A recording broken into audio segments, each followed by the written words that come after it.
Okay, dear students, now today we are moving on to the next topic in the drugs acting on anti-hypertensive agents.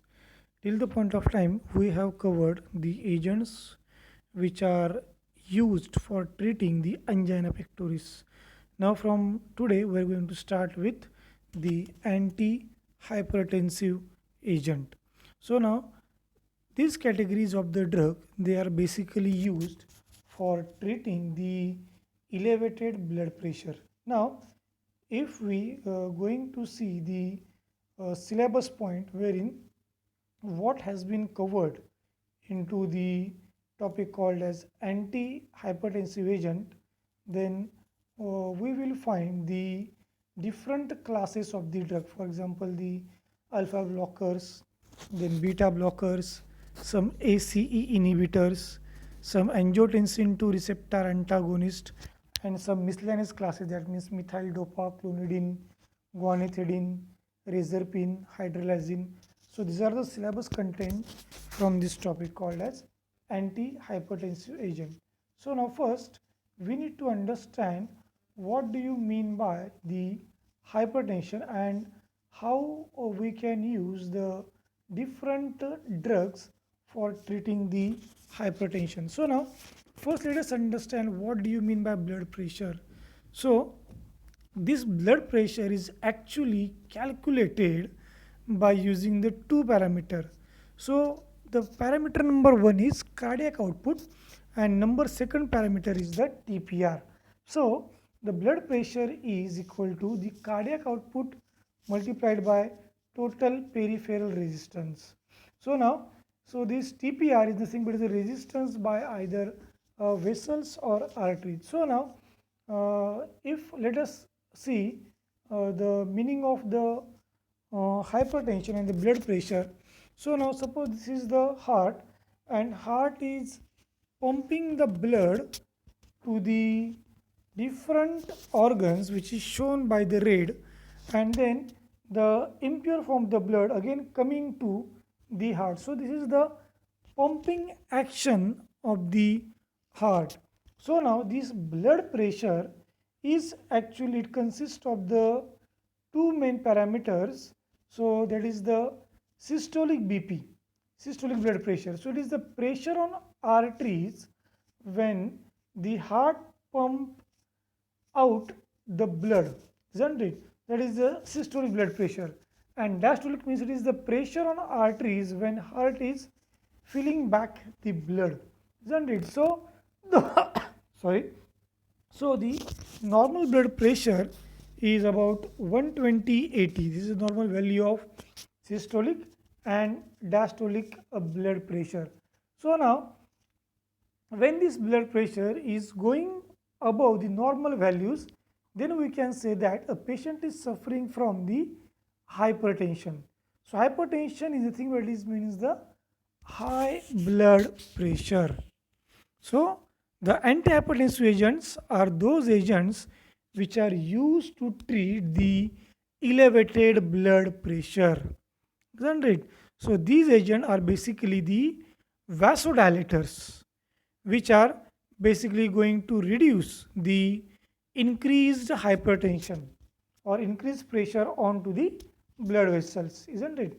So now the agents which are given in our syllabus are the alpha blockers, then some beta blockers, then AC inhibitors, angiotensin receptor antagonist, and some of the miscellaneous agents. So all these agents, they are going to target to decrease the elevated blood pressure. Now we know that if the blood pressure remains untreated, then that may lead to the life threatening conditions, isn't it? Therefore it is very important to keep in control the elevated blood pressure. Now in today's class we are going to concentrate on the first two categories, that is the alpha blockers and the beta blockers. Okay, so let us start our discussion with the first one. So the first category is the alpha receptor blockers or alpha adrenergic receptor blockers. In the last semester, we have studied the adrenergic receptor agents, isn't it? That means the agent which are going to modulate, which are going to show the mechanism of the action similar to the activation by the adrenergic nervous system. So now these agents, they can be used for treating the hypertension. So now we are having the alpha receptor blockers, and the examples in our syllabus is the prazosin and terazosin. Now the alpha adrenergic receptors, they are having the two types, alpha 1 and alpha 2. Now let us look at their location.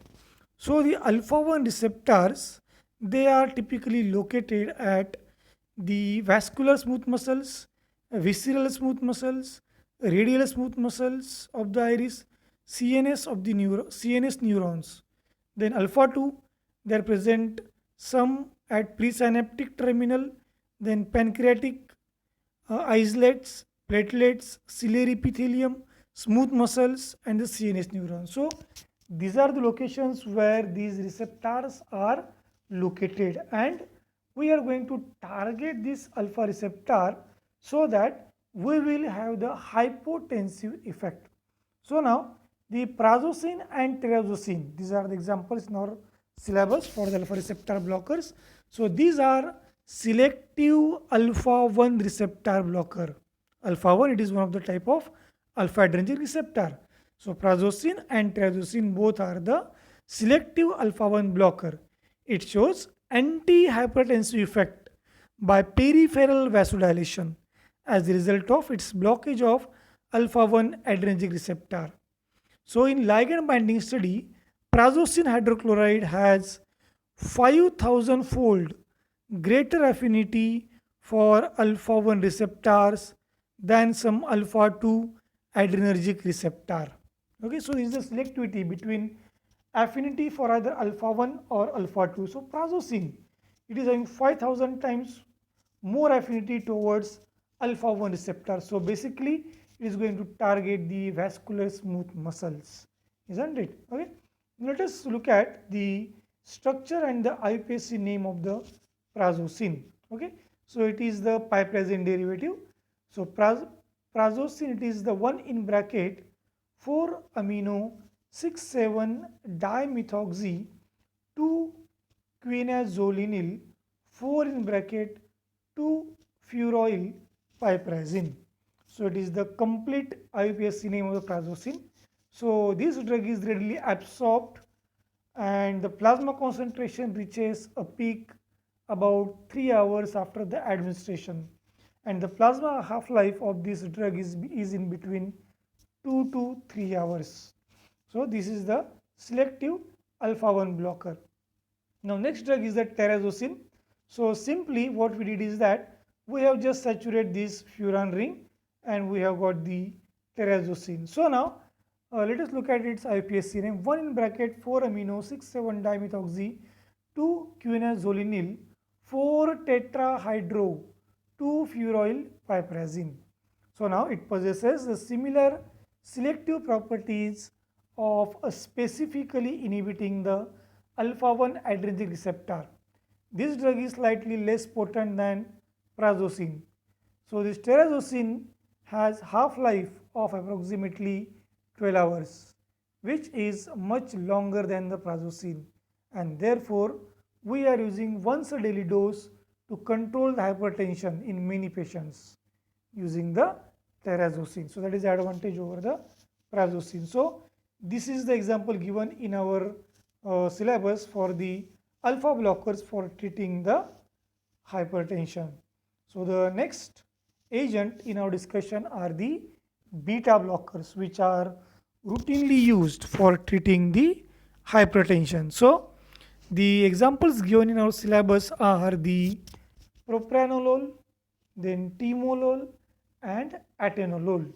So now, like alpha receptors, beta adrenergic receptors, they are also having two principal types, that is beta 1 and beta 2 adrenergic receptor.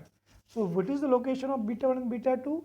So beta 1 is located at myocardium, then juxtaglomerular cells, some of the presynaptic terminals, and the CNS neurons. So what is the location of beta 2 receptors?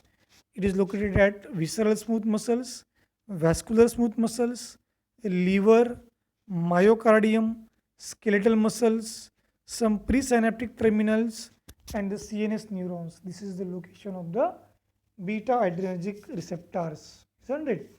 So now, if we go in more details of the beta blockers, they are having the two types. So first type is non-selective beta blockers. That means it is going to target both beta 1 and beta 2 receptor. Example is propranolol and timolol. No doubt there are other examples also there, but in our syllabus we are having the propranolol and the timolol. And the beta 1 selective blockers is the example is the atenolol. Okay, so let us discuss these agents in more details. Now let us discuss first of all the discovery of the propranolol. Okay, so propranolol is the prototype drug for treating the hypertension, isn't it? Before the discovery of propranolol in 1958, there was the discovery of dichloroisoproterenol. Okay, and this DCI was the partial beta agonist, though it is having the beta blocker activity. Along with that, it was the partial agonist. Then what we did is that we have replaced both of the chlorine by the cyclic benzene ring, and what we got is the pronethelol. Okay, that pronethelol was a very good beta blocker, but it was having the toxicity. That means this drug is going to cause the thymus tumor. So therefore this drug was not used in a clinical practice. Then after that, after inserting the OCH2 group in pronethelol, we have got the propranolol, and this drug has got a tremendous success, and it was devoid of the property called as the thymic tumor. And then after the discovery of propranolol, there is discovery of the practolol is there, which is a prototype beta 1 blocker. So now propranolol is a, what you can see, is a prototype beta blocker drug into the category of antihypertensive drug. So it was thought that the insertion of OCH2 group may lead to such kind of the activity, or there is reduction in the toxicity, but this assumption came false after several years. Now let us discuss the propranolol first. So at the right hand side, at the bottom side, this is the structure of the propranolol. So propranolol is having the log P value of 3.10. So it indicates that it is a lipophilic agent which is going to cross the, or which is going to enter the CNS, isn't it? So this drug is cautiously used in some of the patients. So the use of lipophilic blockers such as propranolol has been associated with side effects such as dizziness, confusion, and depression. So this side effect is avoided by substituting the propranolol with the atenolol. Okay. So the propranolol and most of the beta blockers used clinically as a racemic mixture, isn't it? So this drug is used as the racemic mixture. So now this propranolol is going to block beta 1 and beta 2 receptors with equal affinity.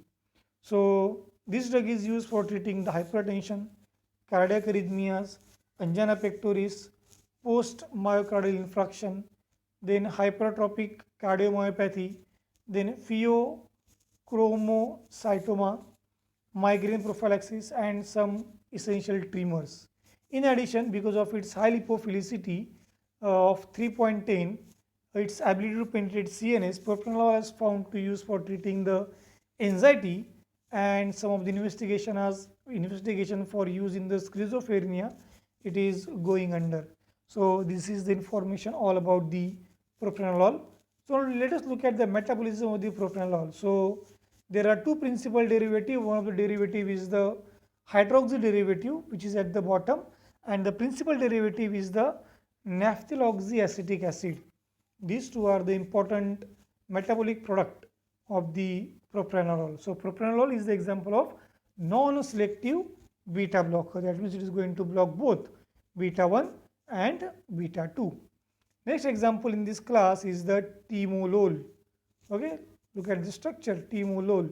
So we are going to use only S enantiomer of the timolol, which is having the antihypertensive property. So this timolol, it finds use in the prophylaxis of the migraine also, and in the therapy following the myocardial infarction.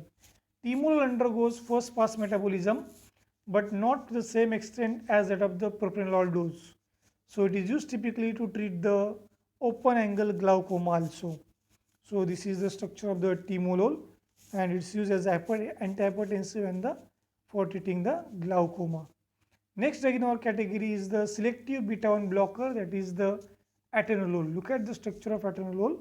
So this atenolol is also the approved for treating the angina pectoris and in the therapy following the myocardial infarction. A half-life of this drug is ranging between 14 to 22 hours. Its log p-value is 0.10, so it is having the very low lipid solubility and does not cross the blood-brain barrier. It is absorbed completely from the GI tract and the bioavailability is approximately 50%. Okay, so these are the two classes, that is alpha blocker and the beta blockers. The detail we will discuss in our incoming interaction.